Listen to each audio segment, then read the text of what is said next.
My suggestion to young creatives, artists, writers, if this is what you feel like, if this is what you want to do, if this is what makes you happy, do it. Do not hesitate. It's gonna be hard. Yeah, it's gonna be tough. You're gonna face a lot of obstacles, absolutely, but it's worth it. You know, I took a lot of detours along the way, and you know, it got me to where I am right now, but I wouldn't suggest the detours. You know, I'd spent a lot of time resisting. As much as I love writing, as much as I love telling people stories, I did fall into that trap of like, I just want to make money. Like, I'm tired of being a broke reporter. Because you don't make a lot of money. I'll be honest, my first job, I made $8 an hour.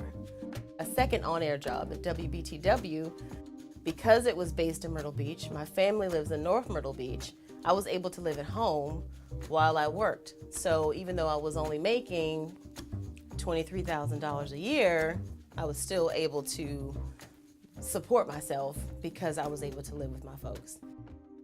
And that made a big difference for me. And I understand everybody isn't able to do that, but I think it's just, you just find a way to make it work. Like at the end of the day, you'll be a lot happier if you are a creative and you pursue that creative side, because it never goes away. Still covering exhibitions, but also trying to do more profiles.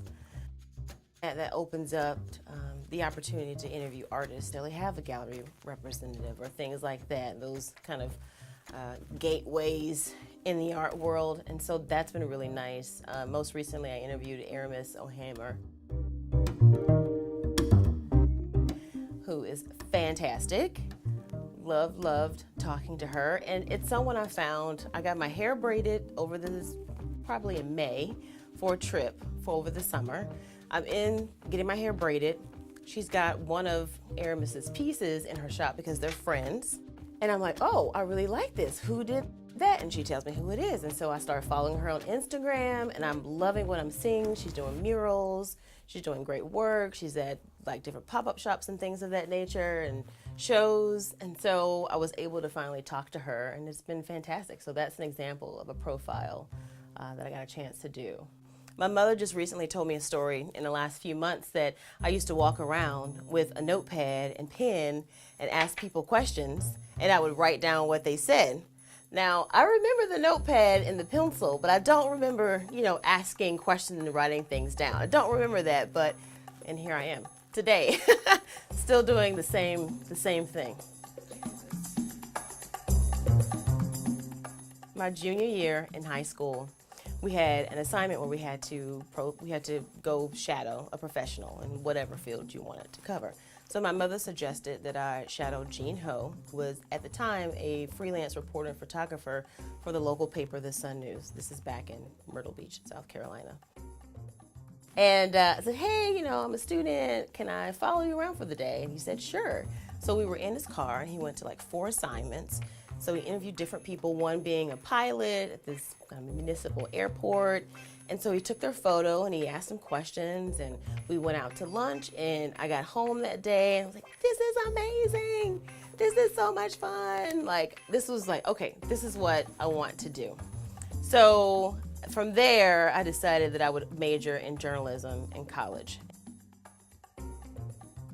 I actually started out in print, but there was our first writing class. I thought, well, I like broadcast writing better. So I switched to broadcast, not totally understanding what I was getting myself into. Live shots and things, all those things, and being on camera.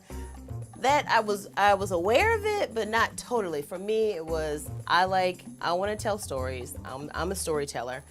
This is the way I'm going to do it, and I like the writing style for broadcast better. I moved here. I said, I'm not going to be in TV anymore. Like, I'm done.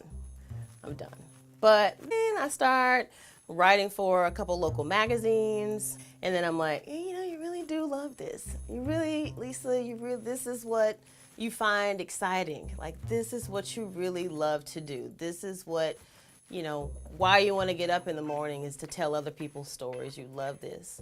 And so I ended up volunteering here at Real Change, and then they had an opening, and so I came on staff. Specifically, as far as the arts goes, they were looking for an arts reporter. That was a specific decision that they made. I've had to, in some ways, kind of defend covering the arts here. And not internally, but just external people. Like, well, why are you doing that? And I like to think of it as like my articles it's a spoonful of sugar for the medicine. You know, in news today, and not just here, just everywhere, there's a lot of doom and gloom. There's a reason that the phrase "if it bleeds, it leads" is a thing in journalism, whether it's print or broadcast or whatever medium you're talking about. So, and I'm not interviewing artists that are just drawing pretty pictures.